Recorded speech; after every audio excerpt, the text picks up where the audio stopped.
This episode of Super Legit is brought to you by, finally, a restaurant that isn't Applebee's, a super legit cameo in the clip show episode of Dinosaurs, and Dan Brown's latest completely historically accurate novel.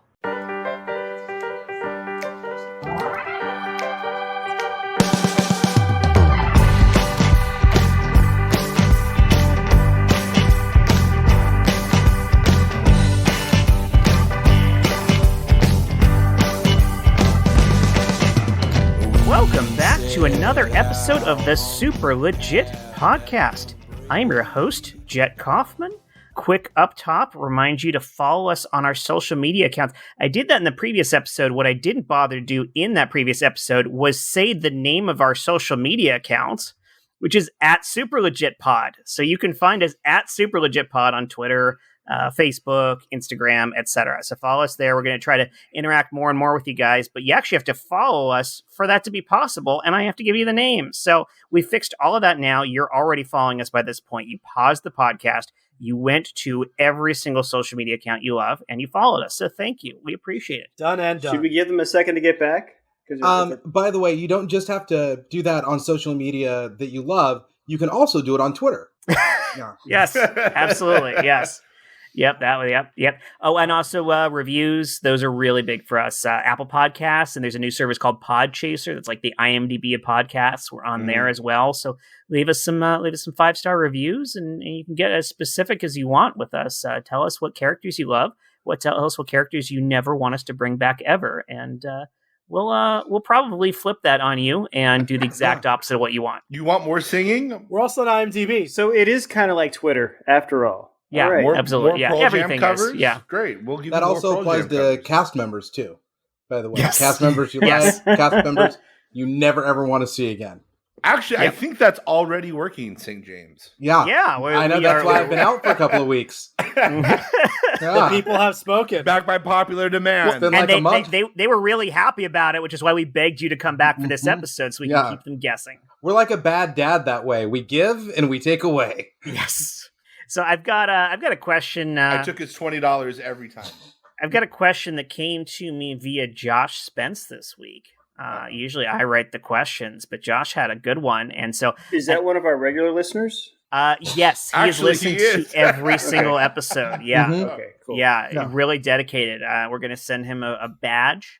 They can just, you wear the iron-on ones, like nothing fancy. It's not going to be metal or anything. Just We should probably send it to Ray. He's listened to more episodes than anybody. Yes. Yeah, I don't know how that works, but it's true. What's up, Ray? How's it going, bro? So, but I will not ask Josh up top because I don't want to give him the satisfaction of him getting his own question right away. I don't. Yeah. No. Yeah. Don't. So let's throw this at Sean Michael Boozer. Yes. Oh, I love that shocked look on his face. That's what I live for when I do this It's podcast. more fear, but we can go with shock. That's Okay. good. All right. Well, better. honestly, I've never been good at reading emotions, so I'll go with whatever it is. That could have been just sheer joy for all I knew, and I So, when was the last time you had a creative blockage, and how did you overcome it? And of course, with so many of these questions, it's not always literal. The last one you can think of. You don't have to get precise with the timeline. That's all right. First of all, there would be no way for me to be precise with the timeline. My idea of time, I could say something was yesterday and it was actually 20 years ago. So that's not even a problem. Creative, that's really interesting for me because I've stopped trying to make things happen because that is the death for me of creativity. Although I will say this, without a delivery date, without a due date, without this needs to be done by this date, without being responsible to other people, it won't get done. Yeah. But there's also a balance where if it's not happening, it's not going to. And I don't feel like forcing it is ever a thing. Like if I have a script due or script notes, or if I have, can I just complain for a little bit? Yeah. Working on. Yes, What else is this show for? When you get really stupid notes, not that I've ever gotten one from anybody I've worked with, but I've heard about this idea. Rumors. Should anybody be listening? That you just do not want to incorporate or give any legitimacy to. That is probably the hardest thing for me to do and get involved in. But that was not the question. I'll go back to the question now. Being creatively, having a creative stymies, I would say right now, answering this question would be so meta. It's beautiful. Yeah, that would and be then like, I can't wait to see how you solve that blockage in real time. This is going to be I can't wait great. to hear everyone. that answer 4 times in a row. That's Yeah. you know, one of my tells that I used to have when I was doing improv. This is like when I first started working out doing long form. My tell that I had nothing was I'd go to the fridge, open it, grab the OJ, take it out, grab a glass, and that would just be me grounding myself in the space work. Now I know where I am, what I'm doing. I got my glass of OJ, and now everything's okay. And then something will magically happen. Like, dude, something will fill that space. But that's improv. But we're talking about... I didn't realize we were the same improvisers starting out. I think everybody is. Yeah, absolutely. Now, I have a follow-up question to this description. A bad improviser, Shawn by the way. Michael. Yeah. So, yes, sir. So you ground yourself in your space work. You've got your thing. You're doing your thing. Would your scene partner just wait for you to finish your thing and then tell you what your idea, ask for you to say your idea? Or would they then engage with you usually while you're doing your thing? I don't know that there was a usual. I used to work with Tom Green when I was doing Green-Boozer Elixir, and Tom is a genius. Like, dude, first of all, we're too old to be worried about or stressed about what the audience has going on. Listen, it's great that you guys paid, but this is what you're going to see. So we didn't let that bother us. We just let it play out. But it all depended. Like, sometimes I would be so into my OJ, like, I would get so grounded in my space work that I would be going about my business with it, and I'd look over and I'd see somebody, I'd be like shocked, and I'd be like, dude, you haven't gone home yet, or whatever, whatever, with the first thing that popped in, go with that first thing, and jump on the first bus that comes to you once you're grounded. I think that speaks to an improv philosophy that when I was in therapy discussing improv, it came up as an incredibly valuable tool, especially for me as someone with ADHD, was the not waiting, the doing it now, and the specifically the first thing that comes to your mind. I mean, that there's the film Don't Think Twice, and that philosophy behind Don't Think Twice is just whatever comes to your mind in that moment, go with it. And obviously that's that can't apply to everything in life, but it did. I found as a person with ADHD more often than not is if it came to me in that moment, and in that moment I wanted to do that thing, that was the time I could get that thing done. Don't think about what else I could be doing. Don't try to plan something else. Don't try to put it off. I can do this right now, so now it's going to get done. The end. I'd imagine that that ADHD is a gift to an improviser, and an improv is a gift for someone with ADHD, because oftentimes with ADHD, it's you have that thought, but something interrupts that train of thought, and then it's so hard to get back on that track. And I imagine you get to have that thought, say it out loud, and everybody else around just like, yeah. Yes. And then hopping on board with that. Yeah, the hardest thing I think for me in improv was, since I spent so many decades training myself out of that behavior of training myself to not say the thing that instantly popped into my head, that I then had to train myself to allow it to come out, to have that sudden weird crazy thought suddenly actually manifest itself in reality, because that was the power of it. When you're first learning improv, the whole idea of don't think is what you do, and so some of us are already tied into that whole you just react. You're out there and you just let the impulse take you. And then you learn the game, new choice. And when I first learned that, it seemed like such an antithetical game to improv, because I'm like, wait, so we're negating that first, we're going to the second. But, then as I realized going along that it's to get people that do think so much out of their head, you hit somebody 5 times with new choice, and then they are in a new space. Unlike people that are out of their minds already, are already in that new space. Yeah, that's interesting, because I imagine a lot of those people's first choices were in fact their second or third choices. They were the things they maybe thought about slightly too much, and now when you're forced to make them instantly come up with something else, they don't have that opportunity anymore. They're out of the space they were in where they got to overthink it, and now they're just scrambling for anything. Hey, are you okay? I'm sorry, I just reacted. I didn't think first. I'm so sorry. I'm fine, but if I say pass the salt, you don't need to drill me in the chest with it. You're right. We're having lunch together. That was. It sounded like an emergency. There was like a tone in your voice that looked like you really needed that salt. You know, like if somebody's going into diabetic shock and you got to stuff a gummy bear under their tongue, like that was the tone in your voice. Oh no, I appreciate that, and sometimes I do. I feel like I want that, but I just my fries were a little bland, and maybe. Once you feel that, you're like, maybe think it through. Like, hey, do I really need to drill this guy in the chest with this sharp shaker? Listen. I don't want to think of you as just some guy, okay? You're not a client. I mean, you're not just a client, right? You're my client, right? I'm your agent. I do things for you. You say you need something, I get it to you. You say you need salt, boom, salt in your chest, right there, okay? Excuse me, guys. Hi. We here at Red Robin are champions of the all-you-can-eat endless fry basket. If there was any complaints about any said fries, please let us know. We're happy to make it up to you on the next fry basket. Multiple sauces, multiple salts. If there's anything we can do. Let me step in here. My friant here, Ryan. I like what he did there. That's a combination of friend and client. He was dissatisfied with the level of blandness. Well, hold on. I got this. All right, I'm your agent. I fight your battles for you. Okay, let me be the bad guy. Okay. Listen, his fries were bland. Okay. You know what? They tasted like your job. Shit. So, okay, this is the thing I was talking about. Maybe the first impulse isn't what you should go with. Maybe. So what I'm going to do is I'm going to go out into the parking lot, and I am going to key our fries suck into your car. If we don't have a new basket of fries on this tabletop, by the time I count backwards from 6. Okay, I'm sorry. Anything, sir? Sorry. I'm sorry, sir.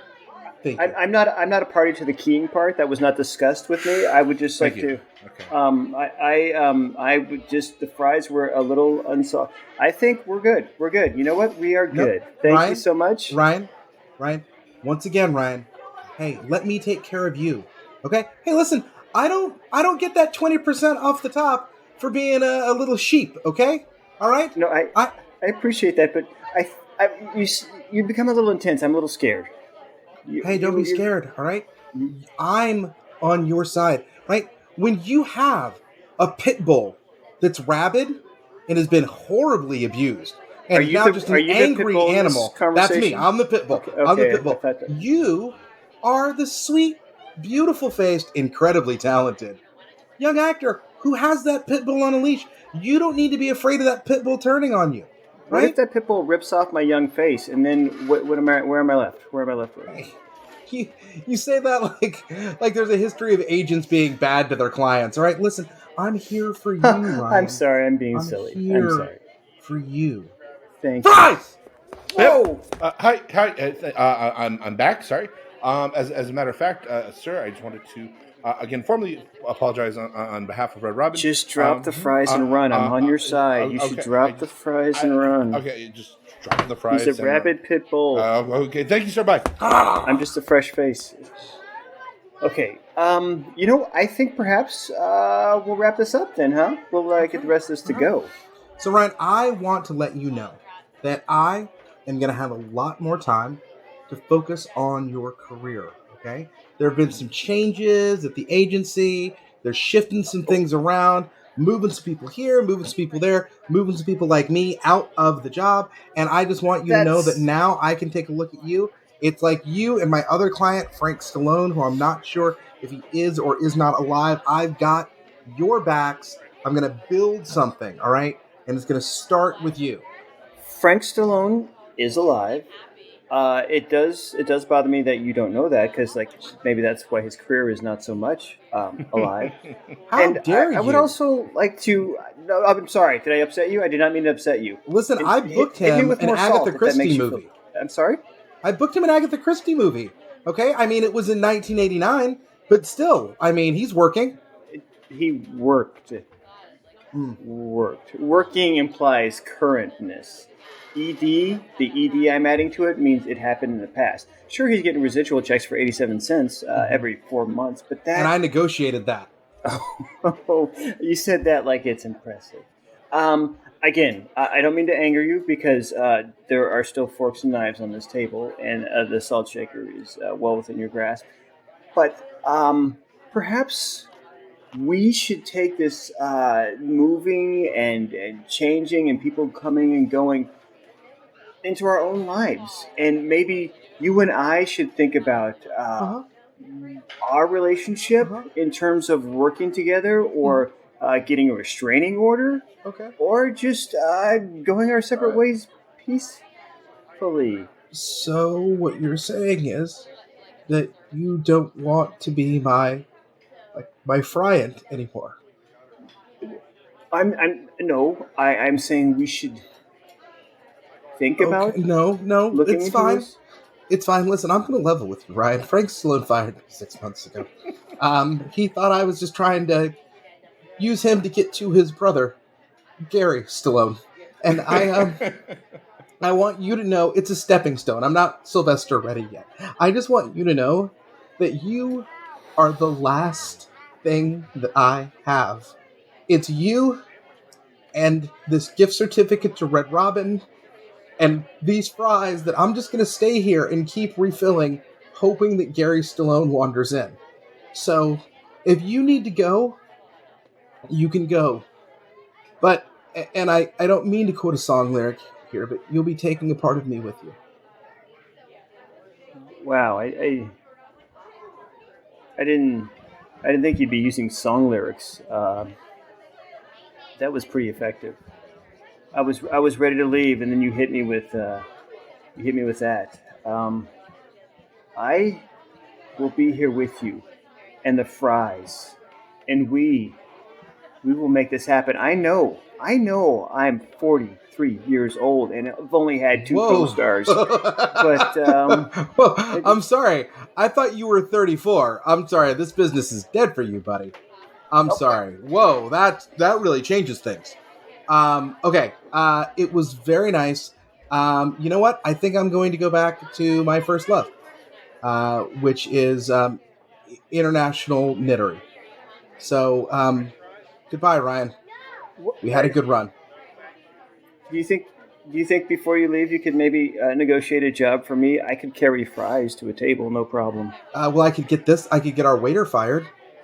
That would create an opening. Close enough. I will take that. Any port in a storm. Legit. Super. Hey, God, it's me. It's my culture. Favorite angel. Are you there? Yes, I'm here. I'm always here. I'm everywhere. Okay. At all times. Okay. As you know. Okay. I mean, I know you sound grumpy. It's just, you've been checking that cosmic... I was resting. It's Sunday. We've talked about this. Sunday is my day of rest, Michael. Get that word out. Okay. No problems. No, it's fine. Please continue. It's all about you. See, that's the thing, though, God. It's not about me. I've been actually all the angels have been watching you. You've been checking that cosmic fridge for about 2,000 years now. No oranges are coming out of there, buddy. Are you okay? You just seem restless. Can we just have this between the two of us? Can this just be a you and me thing right now? I was hoping so, but I was just like, all right. God, are you there? And you're what? And then you got so angry with me, and then I was like, should I even ask the question? But it needed to be asked because it's noticeable. Okay, all right. Can I speak now? I mean, yeah, sure you can speak right, now. I mean, I was okay. All right, Michael. Again, all about you. Yes. Yes. I feel like I peaked about a couple millennia ago or so. No. Yeah. You peaked? Yes. What makes you think you peaked? Well, we did the whole very dramatic thing with my son / me. Sure. Sacrificing himself. Yeah. being sacrificed and, to me, by me, for me, etc., etc. It was honestly, I'm so happy It was that a very they meta made sense. move. No, it was, and I wasn't even sure anyone was going to understand the whole system in place. Sure. But they made sense of it in the ways that I never intended to, and that was part of the problem too. Sure. It's just, Yeah. like I wasn't even at my best then when I put down that whole system, but they filled in all the gaps for me. Sure. And then I've been out. That was it. I've That's had not no true. further ideas. That's not true, God. What's the last animal I invented? Well, I don't know that offhand, God, but let me just bring this up. It was a beetle. It was another fucking beetle. Okay. I've made thousands, no, millions of different kinds of beetles. There are more types of beetles than anything else on Earth. It's just a variant on another fucking beetle. But God, I also have to give you credit. You also created the Beatles. Like, you're talking about the millions you made, but you made one group that, like, no, I didn't changed make the Beatles. The face of the earth. No, the Beatles, sir, they eclipsed me. They were not lying when they said they were bigger than Jesus. When they said they were bigger than Jesus, they had it right. No, a lot of people were angry about that. Grumpy? Is that why you're grumpy? Are you not anymore? Are you so bitter about it. that? God, I'm look, you created Hollow Earth. You created the dinosaurs. I got back at them with Oasis. All right. By the fact of you being such a baby-faced God, you in fact created Satan and humans. That's 5. That's all time. Like. I mean, okay, yes, the Beatles had 6 albums, and I just mentioned 5 things, thus putting you one behind. But still, like, great. You have just undermine your point right there. Fantastic. Well done. All right, God. Let me see if I can help you out here. All right, listen, I am so happy to have the Pitbull in front of me. This some of the greats. All right. If it wasn't for me, Tim Barrymore never would have been cast in Scream 8. All right. So just know I've worked with some of the best. This is so good. Okay. Thank you. God, I gotta say, I mean, I've been looking at some of your work, and listen, your best years are ahead of you, man. All right? Really? Some people will tell you once you've hit 43, Hollywood is dead. Listen, all you are is a story machine. Okay? What do you want to do? Do you want to write? Do you want to act? Do you want to direct? You've had enough directing. Never mind. Yes. Let's take directing and producing off the table. You've been there. You've done that. Myself, I don't know what to even start with here. I mean, I've never been on screen. I mean, there's been interpretations. I thought George Burns was great. George Burns was great in the role. I'm not sure I could top that, but that's I feel like it's you up don't to have you. to. No, I'm telling you. Here's what we do. We go to the studio. This is going to be a put picture. I'm telling you right now. We go to the studio. We say, listen, God wants to star in the movie as himself. But I know what you're thinking. George Burns did such a good job. You bring back George Burns. Oh. Just resurrect him. All right? Why didn't I didn't. Oh, this opens up a whole new idea because I know reboots are big in Hollywood. I could just reboot some of my greatest inventions. Oh, yeah. Reboot. Let's see. George Burns, right? Start there. Yes. But then, next thing you know, you can reboot Heath Ledger. We all miss him. Right? Yes. Yeah. Oh, R.I.P. Oh my! It's terrible. It was terrible. Just let it slip through. Listen, God, I know dinosaurs didn't take off again in the reboot. I mean, given that everybody's still talking about Godzilla versus Kong, but like I think it was a good try in the right direction. I think the animatronics were just too expensive. I mean, it was a great show. It was weird for people because it was this whole idea of like the studio audience, but they're all robots on stage. But let's play this game. Okay, I think you're too much in your head. Okay, new choice. Lizards. No, new choice. Quit judging yourself. Birds. No, we have birds. New choice. Fish. Lots of fish. Just more fish. Flood the whole earth with fish. Did you say lots of fish or matzo fish? Is there a thing there? Can we work with that? If you heard that and it works for you. Oh, Dad, you're so bad at this, man. Shit, the kid's here. You said come on, Jesse. lots of fish. Come on, I did that, man. I was like, I'm make lots of fish. You're just pulling my stuff. I'm yes-anding you. You said lots of fish, and I'm just like, more fish, and different kinds of I already fish. did it, man. That's why this is called New Choice. Come on, Hey, Dad. God. Who's this kid over here? Who's this spry 33-year-old? I could work with this kid. That's just my son / me. I got 2 words for you, kid. Yeah? Mel Gibson. Huh? You in for a sequel? Come on. All right, that guy could really use some redemption. All right? If you forgive anybody, if you can forgive that boy, wow, come on. I say forgive everyone, so I'm in. Hey, everybody. Oh, God, it's the Holy Spirit. Look away. Look away. A meeting without me. I forgot to invite. I didn't include you on the invitation. I'm sorry about that. I never remember your email address. But you are me and I am you. I know. He is me. Cuckoo, I get it. Yeah, let's not do the whole Beatles thing. Come on, yeah. Spirit. Take a hit, man. Just be cool. Come on. Oh, that hurts, JC. You're not even corporeal. Come on. Hey, can this guy validate my parking? Legit. Oh my God! I wanted a focus group to come in and discuss God's former work. Dude, I liked him more when he was fun, when he was about the pranks. Remember when he had that guy go and kill his kid? Cut to it. We cut to it. Go. You remember that we did an episode where we talked about how that never works out. How we don't After do that, we talk yes. about it, it doesn't ever work. What do we do it then? Well, so why not try it now? Why should What if I write it all out and I'll send you guys the stuff later on, and then we'll do it. That's great. Man. Yeah, script it out. I love that. We'll get I this love right. that on an episode we're talking about creative blockages. We're just shitting on ideas. Yep. Really good stuff here. It's thematic. Good job. Yep. Yeah. All right. Well, let's. I was gonna save you to later, but screw it. Yeah. Let's toss this at you, Josh Spence. We can wait for me till later. I want to hear everybody else. No, I'm. Can I just say one thing first? Like, the Pitbull character. When that guy is on your side, when that person is on your side, Oh yeah. I'm still not comfortable because at any point, if you end up on the other side, like even when he's in your camp, you're like, he might chew my leg off at some point. Like I don't care how. And whose leg is he going to chew off on my behalf as well? Yeah. Like that's the other fear. What damage is going to be done in my name? It's like when you have a boss who shit talks about everybody except for you. Yes. And then you're like, oh yeah. And then you're like, wait a minute. What happens when I'm not here? Yeah.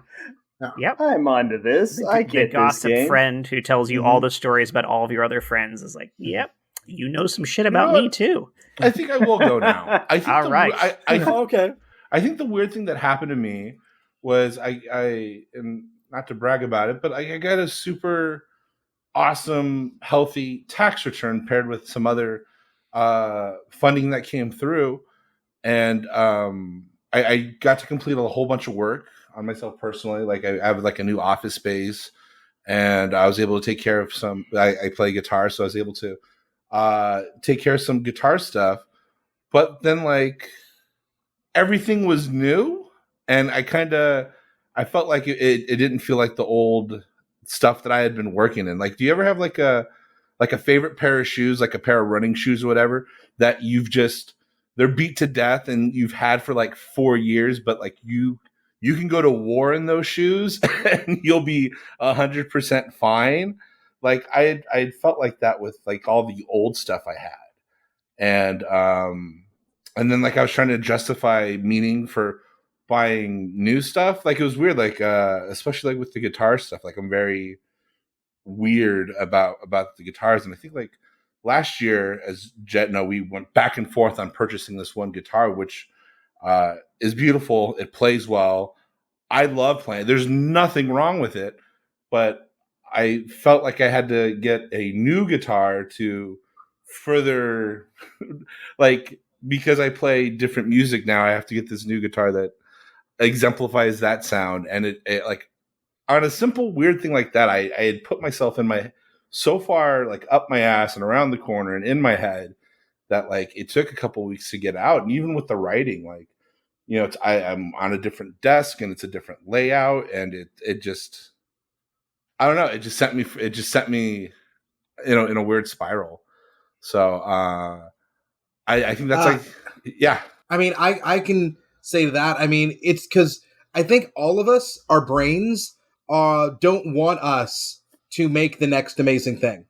Because, right? Because if everybody in the world was always burning the creative fire at 100%, and everybody was churning out a new Rubber Soul, then it wouldn't be as special. And it's your brain getting you over that hurdle is going to be the thing. Like your brain has it in there, but it's just going to take a lot of work to drag it out. And that's the brain is like, oh, it's a new thing. Let me explore this new thing. Yeah. Right. And it wants you to be distracted. But like anything that you do, like, because side note, Josh and I are also friends. I know. Yeah, he's told me a lot of stuff about you. I can tell you. Like you were texting me about like that thing where you felt distracted. But I think, in my personal opinion, and this, by the way, is somebody I am the king and queen of procrastination. If you are doing anything that puts your brain into like a flow state where you forget about everything else except for that thing that you're doing, the creative part of your brain is going to keep solving problems and jumping over hurdles and stitching stuff together. So then when you move on to the new thing, it's like when songwriters are like, well, I started off on piano and then I got stuck and then I moved over onto guitar and then I did this. It's that same thing. You know, that's really interesting. And I think that's really like on the mark. Like you have to try a new way in. But what's funny is that's the actual opposite of where Josh started. You know, he's like, dude, I changed the physical, and you know, the physical, the spiritual, and the mental are all interchanged. Yeah, man. And so I feel like 100%. When he changed his physical, it stopped it more than like, instead of like waiting to be stymied, you instead of going from piano to guitar, you're like, hey, piano's working out so well, I should jump over on guitar. And that's when it came to a screeching halt. I think a common thing we do is we make excuses for ourselves when we're stuck in one place. We will find a symbol of what's wrong and pursue fixing the symbol. God, in this case, I feel like the instrument itself. It's like, you know, I can't quite get this. It's probably because I have the wrong instrument. I need to go buy a more appropriate, better instrument, or jump over here. I have to, Jet, work with computers. Yes. Could you stop specifically talking about every piece of exercise equipment I've ever owned? Yes. Yeah. I would just like to know why all of you hate capitalism. I feel like everybody. Dude, I can go into my list. That needs to be a regular segment on the show, is Stephen C. James, why I hate capitalism this week. That reminds me of the old adage, you know, it's a poor craftsman who blames his tools. Mm-hmm. Yeah, but that's legitimate. And that's solid. I've never heard of that. That sounds great. Like bringing up the exercise thing, it's why most people can get along with literally no equipment at all. I mean, a combination of things like pull-ups and sit-ups and push-ups and various things that you don't need anything for, you can do extremely good work with. Obviously, you can do more, but the point is, if you can't even do anything with the least that you have that is good enough, it's probably not the tools that are your stumbling block, with exceptions. Well, here's the weird thing to jump out on that too, like. It's a total God door window, however that phrasing goes. But like in this past 3-month period, I've purchased, aside from one that was a gift, I've purchased 5 different guitars. And then through the grace of whatever, I've actually broke even. Like I ended up with the guitar I originally had because instead of focusing on what was bad with it, I remembered all the reasons why I bought it and why it inspired me and why I went with that to begin with. And I was like, oh, why would I want any other guitar? I bought the one that I wanted to already. What am I doing? And, you know, I eventually sold the other 5 guitars off. And I just about broke even. And it was funny, like last night and today, just writing some new compositions for an episode we're working on. Like the work just came naturally. It was the weirdest fucking thing. And then one more thing on top of it, I'm starting to write again as a critic for a local newspaper, which is a big undertaking I'm very excited about. But for the longest time, I just had like this imposter syndrome about writing, because it's not like I went to USC film school. I wasn't in that group of Scorsese, Spielberg. I felt like there's people I know that I feel are smarter than me, and I know they're smarter than me, and they're gonna have like takes I wish I had, and I felt like this huge, like, you shouldn't be writing this. And then I was listening to an interview with Denzel Washington where Bill Simmons was like, don't you ever look back on your previous work and realize how great of an actor you are? He's like, no, I'm focusing on the next project. I don't have time to think about anything I've done in the past. I'm worried about the next project because that's why I'm doing this. And I went, shit, that's why I wrote, because I like writing. Fuck. Like that Ted Lasso show, which I think hit so many people in the creative world, where it's just like right in the gut. The line where he's like, be a goldfish, where it's like, have like a 10-second memory. Like, that's great for successes and failures, where it's like, you just got to move on to the next thing. Yeah. You just got to keep moving forward.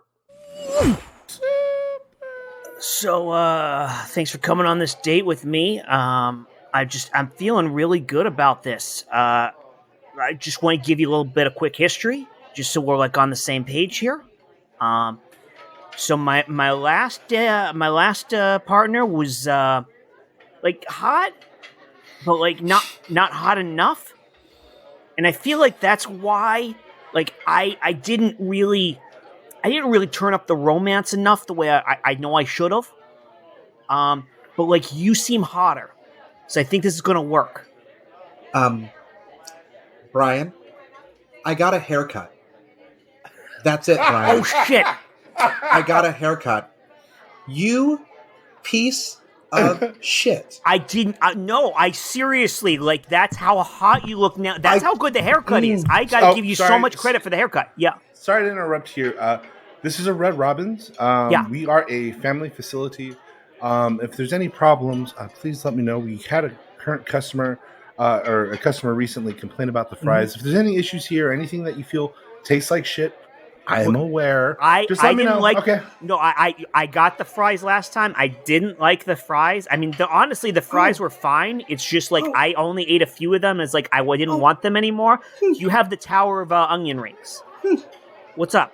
So, Brian, you remember specifically the experience with the French fries, but I trimmed 3 inches off of my hair, and you've forgotten. I'm just shadowing. You've forgotten that. You remember specifically that you had a few fries, and this is the place where you... Okay, but Brian, you also, in fairness, you had... I want to say you had bangs before. Did you have bangs before?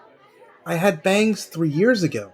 That's what I'm thinking of. I had bangs when we met. The bangs did not... I was so glad you got rid of the bangs. That was not working for you, and I felt like that's why I never bought you flowers. I felt like that was the reason I skipped the flowers entirely. This makes so much sense, because I remember after I got rid of the bangs, I thought it was so cute the next morning when you rolled over and you were like, ooh, who are you? And I was like, oh, it's like so fresh. But you literally meant, who are you? I like new experiences. It's like this chick is in my bed. It's like, I'm going to roll with it. Brian, do me a favor. What's up, Izzy? Say my name right now. Izzy. Right? Izzy? It's Izzy, right?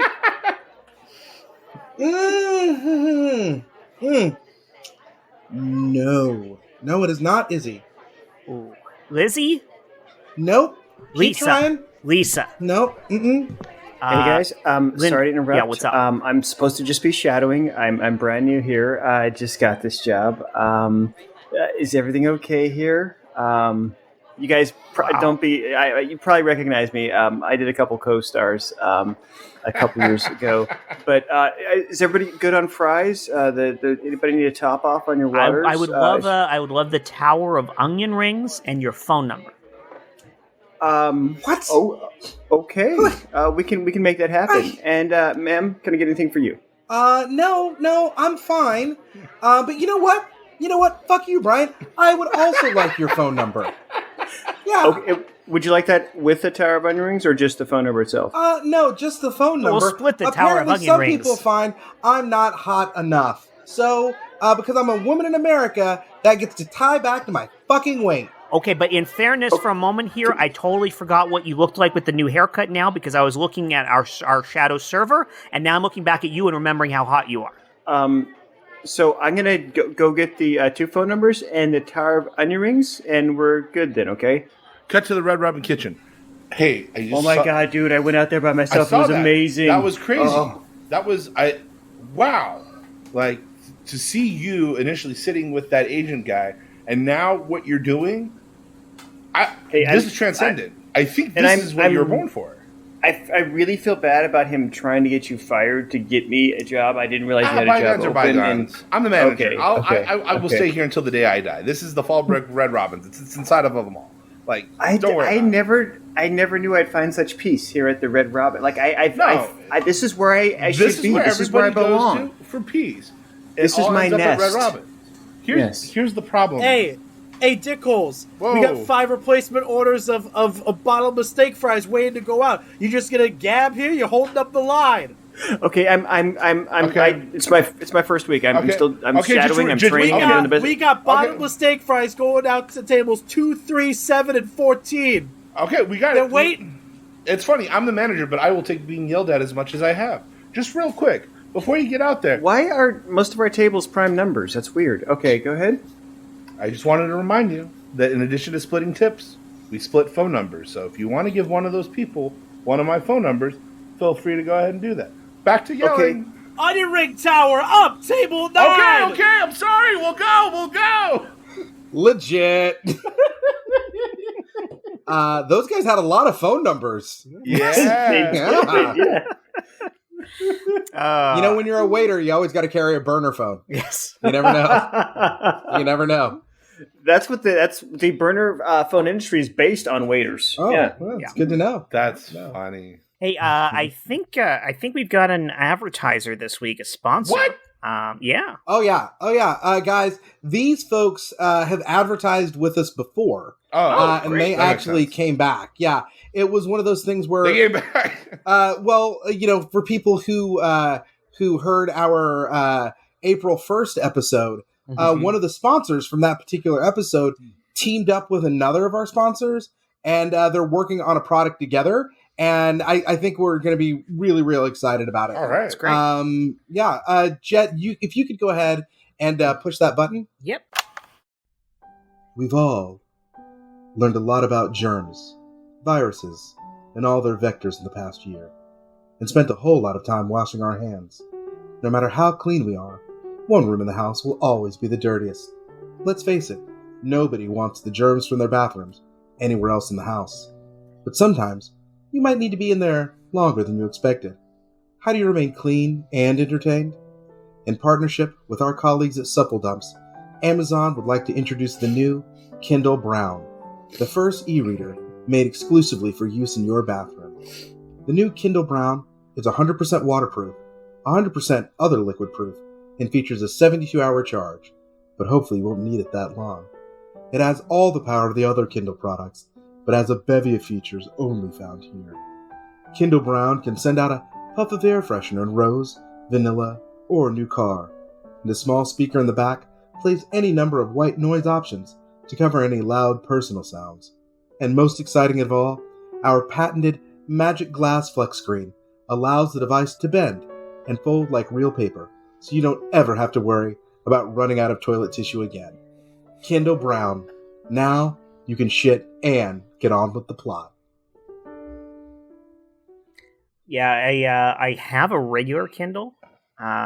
It's great. It's great. Time to upgrade. Yeah, because I, if I'm being honest, it's probably the place I use it the most anyway. So I might as well, double down on it. What I like about that ad, though, it really specifically says my 2 favorite things in this world: shitting and getting on with the plot. And I mean, I will say we honestly use the sample one that they sent. We just use it as our guest Kindle. Mm-hmm. So like if there's a guest in the house, they get the shit Kindle. They get the Kindle Brown. They get ants, yeah. I ran out of toilet paper a month ago, so I've just been using it for its secondary function. Mm-hmm. I still prefer a real book. Oh, wow. It's good. Getting on with the plot?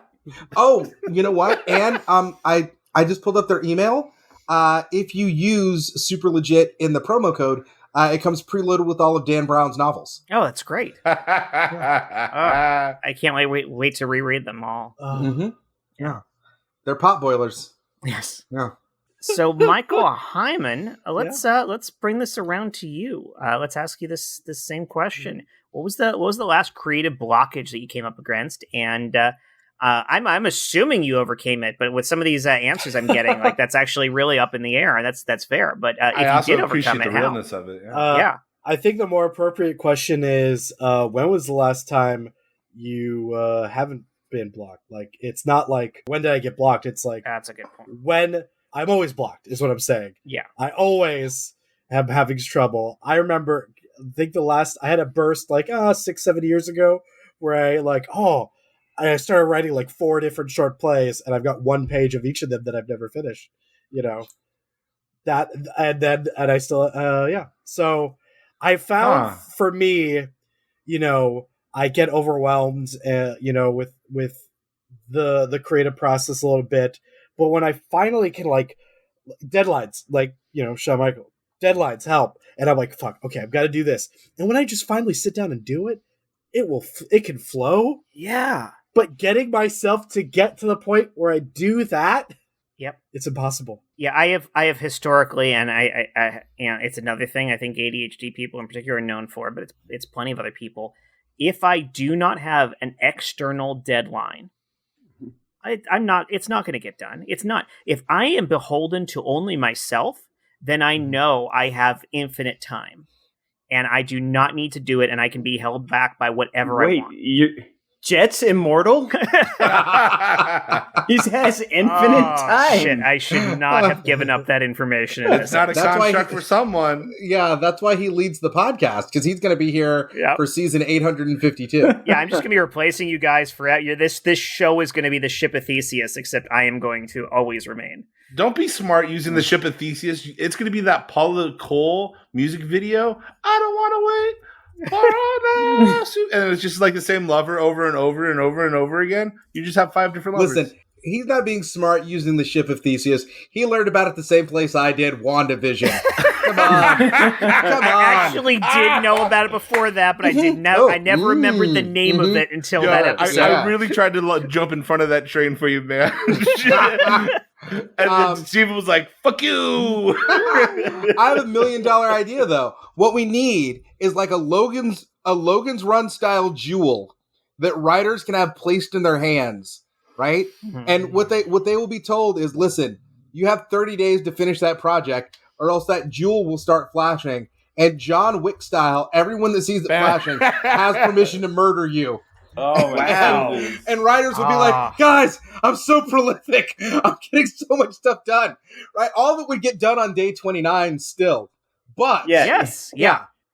No, I've done good work on day 29, yeah. That would get done on day 29, but after your laundry was folded and after all your meals were separated out. But then, yes, we definitely right away, it would be the novel. The laundry that you did not do for the other 28 days. Because you were focused on writing. Yeah, exactly. Or thinking about writing. But yeah, I mean, or thinking about writing. Throughout my life, I can think of so many projects I had that absolutely, it was not till the last possible minute of that deadline. Like, we talked in a previous episode about me being on the board of my homeowners association when I was 15, and I was responsible for the newsletter, the monthly newsletter for that whole property. Uh-huh. And like they had a deadline of we need it by this time to be able to get it out into the monthly bill. And so, I would write the entire newsletter because, for one thing, all the other board members were supposed to submit articles. They wouldn't. I would wait for them to submit the articles. They had deadlines. I gave them, and maybe one of them would give me one. And so then I would wait till the last possible minute, and I would write an entire 4-page newsletter all by myself and it was good. Like the three people who would bother to read it said it was good. I like that your voice cracked when it was good. He suddenly laughs back into being 15. It was great. Yeah, exactly. Yeah, right back. I also think an interesting thing is when you were talking about being in states of flow. I also think it's, yes, and very much so being in states of flow. But I also think part of that flow is kind of letting go and forgetting, and maybe to a degree forgiving who you were back then versus who you are now. Because that's how I, both the writing and the guitar playing stuff was, like my musical style has changed since I was 16. I listen to so much more stuff, and like the guitar that I have is a very, aggressive looking guitar. And it's like, oh, you think that you're going to be like this, like heavy metal James Hetfield from Metallica thrash style player. But it's like, oh, guess what? You also love Mississippi Delta blues now and slide guitar and really rustic stuff that has nothing to do with that, and then you kind of have to let go to to some degree, let go of that initial love while remembering it, but also embracing the new things that inspire you, because I've been listening to like a lot of, again, like Mississippi Delta blues, Memphis blues, a lot of slide guitar work. And it's just, I'm in love with that, and it's like, it's not metal. Yeah. Do you ever go back and revisit stuff like from your youth or from when you were different? Like if you reread a novel or rewatch a movie that you haven't seen in 10 years, 15 years, 20 years. And nothing about that has changed because that's in a time capsule now. Mm-hmm. But the stuff that you take from it is so different. Sure. Mostly because, your personal history is so much richer. Yeah. And that is always amazing to me. Like, was that there and I just missed it, or do I now see it? And did I create that? Did I invent? Am I reading into this in a way that it wasn't even intended, but now I have a whole other perspective that didn't even exist in that time? Right. I very recently had that experience that I shared it with all of you in our like text thread. There was a sketch show from when I was in high school that was on HBO. Yeah. And I could not find it online for like 20, 30 years. I could not find this thing. And then finally the other day, like 2 weeks ago, it finally showed up online and I rewatched it the other day. And apart from a couple of things that are just like, well, that's sexist. Right at the end, I was like, this holds up. This all holds up. This is solid. It works. This just works. And it reminded me that like, oh, you know what? Time passes, but things that are good, It's like the reason why, I'm a middle school teacher. I still have kids rolling in wearing Beatles shirts. Mm-hmm. It's because it's good. I saw kids rolling in their Descendants shirts. I showed my kids Die Hard at Christmas for the first time. Also, yeah. And it was like, this film is still flawless. Mm-hmm. It was so exceptionally well written and well produced, and it holds up perfectly even now. It's just there's no mistakes. I'm not a huge fan of the author, but the book Orson, that's the author Orson Scott Card. But Ender's Game. But the book, good. I've read it a bunch of times, but I remember reading it when I was 13, and I very much viewed it from the point of Ender Wiggins, the main character, and then I read it again like in my 20s. And I remember being like, I really identified with this character, Major Anderson, who's just kind of like a commander war grunt, kind of just, all right, let's get everybody from point A to point B. And then I read it like 5 years ago, and I identified with a different character, this guy, Hiram Graff, who's like just about, it's about the existence of life and how it's one thing to the next. It's all weird. It's about flow. I've read most of his books, which I absolutely loved. And it's hard with the perspective of how homophobic he made himself out to be. That's eventually. a rough one. But it's also so weird because again, you talk about reading into things with your own point of view. The very first book I ever read of his, I was given as a gift. It was called Songmaster, if I remember correctly. I was given it by someone when I was filming a movie in Salt Lake City, Utah. So Center of Mormon, which is he's Mormon as well. And I read the book, and Like there's this whole exchange with a gay character that I took to be very positive. I took it to represent the character positively and also represent bigotry against this gay character. And I have not reread the book as an adult from the perspective of knowing his point of view, but I really am curious exactly, did I misread that through the innocence of a person who was pro-LGBTQ? And this is the thing, I've seen other things in his writing too, where I feel like he was always very good at stepping outside of his own point of view and writing someone else's point of view. Yeah. Did he actually write the perspective of someone who was, who saw them in a positive light? I don't know. And maybe I'll try to read it eventually. You know what? I feel very much like that too. And not to make whatever about the director, but like, I remember when I first saw Quentin Tarantino, man, I thought like it was so intense and so visceral, and it meant so much to me. Like Reservoir Dogs, like it was just like, this is I used to know it like word for word, and now like I've really grown away from Quentin Tarantino. Like, it's weird how that. Well, I mean, it's strange, the art and the artist thing, because I've basically for the most part fallen in the category of like, listen, I'm not going to support that artist anymore, but you can't take away that first experience I had. Watching Annie Hall, reading Harry Potter. You can't. When I was a kid, Rudy coming down the stairs singing "Baby" on the Cosby Show. Like those are moments you can't take away. Ugh. But all of those people are people who it's like, if they came and sat down at my house at dinner, I'd be like, "Excuse me, you have to leave. Yeah, we don't let people who do the things you do or say the things you say in my home to eat our food. You got to go." Yeah, that's a hard one. I remember the first stand-up thing I ever saw. I mean, I remember it was back-to-back. I saw it with my dad. It was the first time he let me stay up late. We saw Bill Cosby himself, and then, Richard Pryor, in 78. But like, yeah, that's a transformative effect that you can't, you have to reckon with now, Yeah. And let me speak for myself. I almost feel like lied to and wronged because I was a huge Woody Allen fan when I was a kid. Yeah. I was a nerd. I was a weird kid. So I loved Woody Allen. Couldn't identify. And then when you find out what monsters, like, dude, same thing with Frank Sinatra. Love Frank Sinatra. Oh, he hits women? Really? I'm not so on board, Yeah. That was okay. For me, the show Louie was...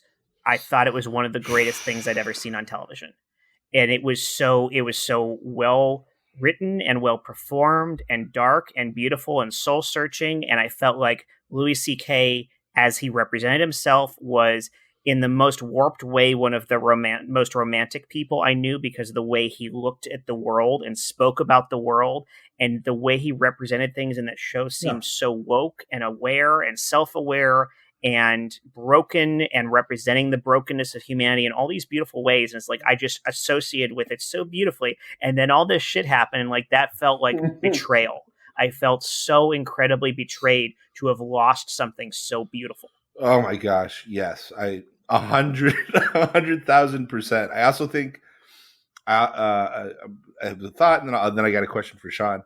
I think that's one of the things too, is why you can't hang on to your heroes so dearly, because they're also human and they're gonna fail.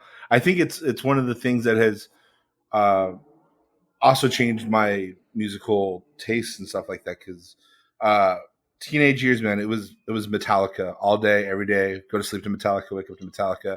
Angry, fast aggression. Now James Hetfield is this middle-aged man working through his demons, trying to raise a family. He's very much just a human being. He's not this heavy metal thrash god that you imagine him to be. He's a human as well. So you need to give him space to be that. Sean, I did not know that you were into Frank Sinatra. How did that happen? That's interesting. Oh, well, dude, I loved the Rat Pack. I loved that whole like Joey Bishop. I loved the entire thing. If when I was a kid, like when I say kid, like late middle school, high school, I wanted to be like in the Rat Pack. I wanted to. We've also seen pictures of SMB in a suit. Dude looks good. Yeah, I'll take that. I used to wear a suit when I was a kid to high school, and one of my teachers was like, you know who you remind me of? Ricky Ricardo. I'm like, I will take that all day long. Yeah, let me ask you this. Well, and all of Frank's songs are great.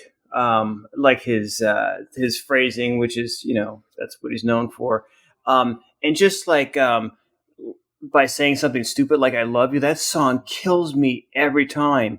I don't know that you need to sing songs like that with your daughter. That got a little weird, but I will say, like, let me ask you guys this. There are some things that got me as a kid that still get me. One thing still gets me. Like, one thing in particular is when someone does the right thing in spite of knowing it is going to undo them. It is going to have them killed. Oh, yeah. And you know what? And they do not back down, and they are fearless about it, and they know it's coming, and they lean into it. Like, even just talking about it right now, it gets me. And like, it's always got me since I was like a little kid. Is there something like that still gets you every time you see it? Oh, that's a big one. But I love how beholden you are to integrity. Wait, still that as is a amazing. little kid that you say that one more time. I have the answer. Something that hits you in the heart every time you see it. If you have the answer, then why? Sure. No, I just wanted to make sure so I don't go firing off on the wrong thing. Mm-hmm. Eddie Van Halen, rest in peace. The song Eruption. It's 1 minute and 42 seconds. It starts off with just a crashing drum for like 3 seconds, and the solo that he did, it touches on neoclassical, classical, heavy metal. He invents finger tapping, dive bombing, these heavy metal techniques. It changed the way the guitar is played.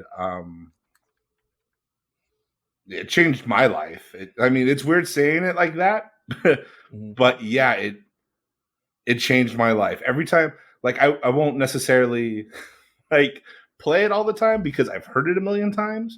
But if I'm in a guitar center, if I'm on the road, especially, the best thing is if you're in a guitar center and there's a kid, he's like 11 years old, and he's trying to do the finger tapping from Eruption. Very specific. When I was shopping for guitars recently, there was a kid who was trying to, he had it like 90% of the way, and I almost fucking cried because I was like, that's the next generation. It gets me every time. There's something that I think ties all these things really well together for me. The song that for some reason has a real emotional effect on me is Alison, Krauss, and Union Station do a song called "The Boy Who Wouldn't Hoe Corn," and it sounds silly, but it's not even the lyrics. Although I'll get to the lyrics in a second because again they tie things together. But the actual musical work in it, the instrumentals in it, especially the dobro in that song. It is such an incredibly powerful melody and instrumental work that it has brought me to tears on multiple occasions. Just listening to that, the whole thing's beautiful, and the lyrical work is stunning in it. In fact, Alison Krauss doesn't sing much in that song, but it's gorgeous from top to bottom. But it's funny because I was just looking it up to confirm something, and they point out something in it, and it crossed my mind how hilarious it is. I didn't notice this, but the song is a cautionary tale for those who start projects but never finish them. Oh shit! Yes, it's this. It's this. Yeah, he sows the seeds, but he doesn't do the work for the farm, and so he never has a crop. And so no one cares about it. The girl he's in love with has no interest in him because he can't get around to actually being worth anything and finishing his work. Just like seeing that when I was looking at the song, just because it was a pretty song that I love and that seemed relevant. It's like, holy crap, this is really on the money here. Another story that's really kind of motivated me of late is I'm sure you guys heard of the group the Black Keys. They hadn't put out an album in like 5 years, and there was like rumors that they didn't like each other anymore. They were in a creative rut, just all these different things.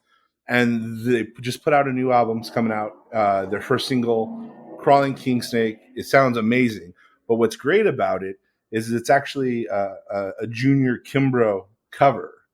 And part of how they put the album together was instead of trying to create new stuff and add new doodads and all these new instrumentation, they just went backwards and played the things and the people and the songs that they first identified with, that they first fell in love with together, and made that the new thing. Wow. And I thought that was great because, like, sometimes, you got to go backwards, you know?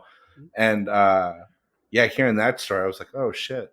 That really kind of blew my mind as well. Yeah. Hey, Michael Heiman, I think you have one of your fringe ads for us, right? Of course I do. Of course It's a real lighthearted episode. Yeah. Yeah. Well, let's bring it around.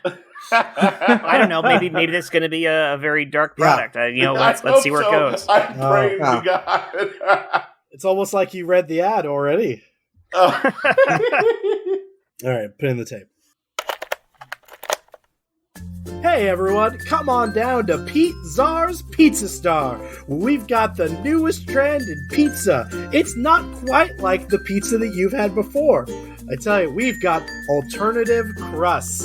All the kinds of crusts, unlike the ones that you have, almost like you think it's from another reality. Come on down when you're done with your food. Enjoy our hands-free Dogecoin arcade with all the classic games that you enjoy. When you're eating our pizza, you're going to think, its cheese-like texture is exactly what I hoped it would be, and more. Now remember, because we're experimental, you'll have to sign a non-disclosure agreement. Our legal team is at the ready to take you to court if you talk about our secrets anywhere. We will come down on you hard at Pete Czar's Pizza Star. Do not make that mistake. Our ironclad non-disclosure agreements will take you to hell. We also have free flushable wipes in the bathroom, because you're going to need them. Pete Czar's Pizza Star. Come on down.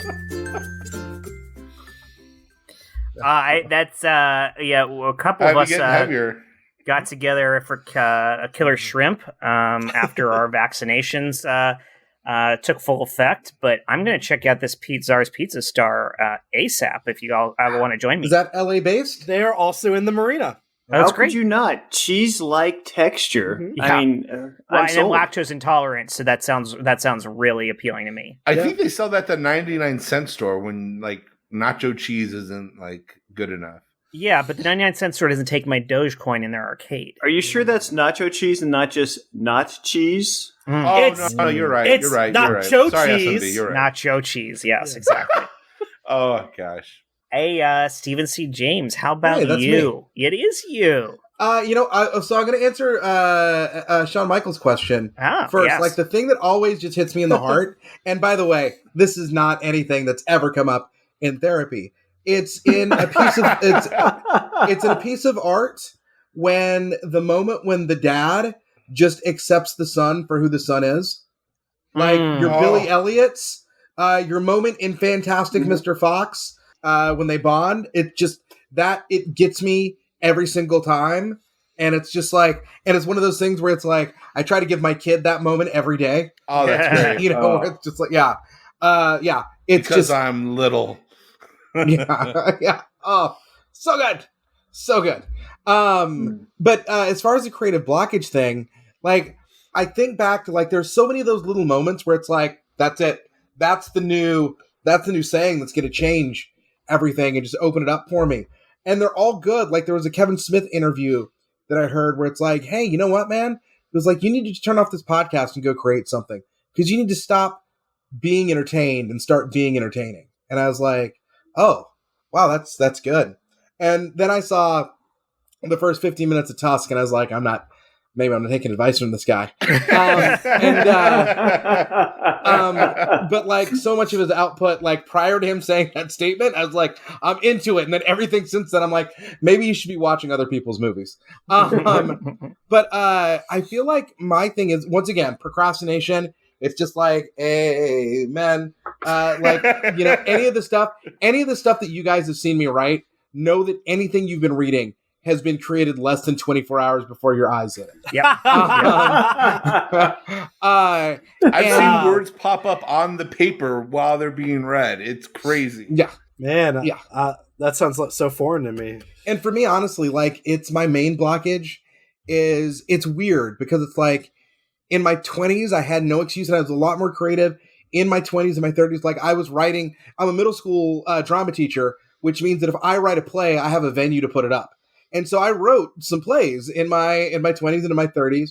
And like the last year, and it's going to sound like I'm blaming, but the last year I wrote a play was the year I met my wife. And it was just like, and it's because I had it's because I had things that I was like, this is more important. This is my new creative endeavor. Yeah. It's like figuring out how to make a life, with this person. Yeah.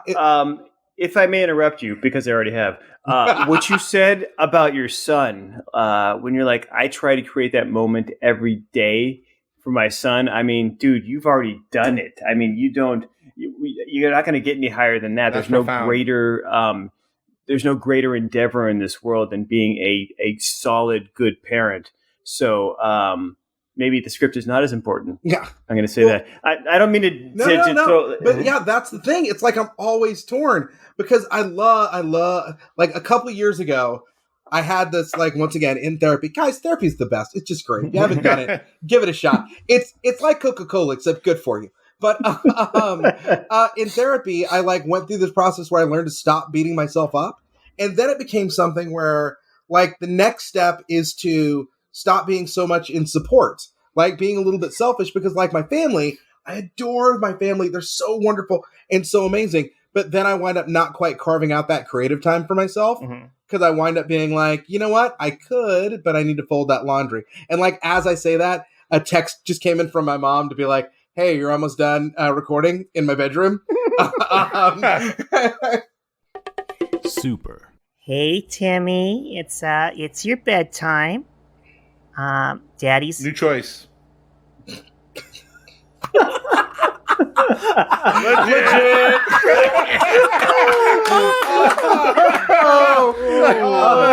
Jet's face was beautiful. Hey, Timmy, it's lunchtime. Can I step away for a minute here? Because I've got a deadline here. All right, I've got to invent better fries for Red Robin. It's okay, Dad. It's okay. I was just working on this little song on my little toy piano. Okay. Cats in the cradle and the silver spoon. No, Okay. cats in no. You work on that, Timmy. You work on that. I'm super proud of you that you're doing your endeavors. It's just I've spent so much time with you that these fries are due tomorrow. Do you understand deadlines? Is that a thing? These new onion rings are due tomorrow.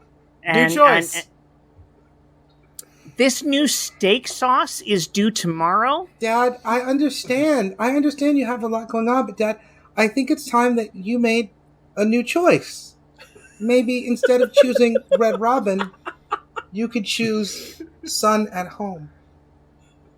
What about Timmy Robin? Wow. Hello. New choice. I was Legit. I can't. Much like Christianity, I think we got to end with the Holy Spirit. Yeah. No, that's how we end the entire show at that point. Again, just a shame this is an audio-only podcast because Yes. the visual of You couldn't John see. Michael as the Holy Spirit. That man can commit. Chef's kiss. I believe I had become more than the Holy Spirit. I was the ghost of Menu's future. So at this point, and on the Ghost SMB of Menu's is the best. future, we come to an end of this episode of the Super Legit Podcast. New choice. I'd like to thank my amazing cast. We come to the beginning of this latest episode of the Super Legit Podcast. Welcome back to another episode. New choice. We come to the middle of the Super Legit Podcast. Michael Heiman, I think you have an ad for us. New choice. And that's it.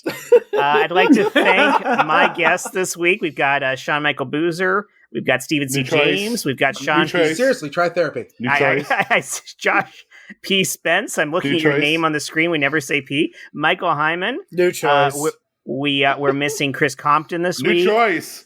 We're missing Ali Mara this week. New choice. We're missing Chris Sanders this week. We love you, buddy. But not as much as the audience has missed all of them, I'm sure. Oh my God, yes, so badly, especially now. They're screaming new choice in their homes through this whole episode. Absolutely. Thank you, as always, to Matt Walker for the fantastic intro and outro music. Find him in the show notes, his link there. And subscribe to us on every platform. As we said at the top, review us everywhere you can, and especially refer us to your friends. All right, that's it for this week. We've got to hurry up because Stephen C. James's mom needs somewhere to sleep. I love you, Mom. We love you, Mom. She's never going to hear this. We love you, Compton. Hey, can we start recording now? Yes, please start recording right now. I don't believe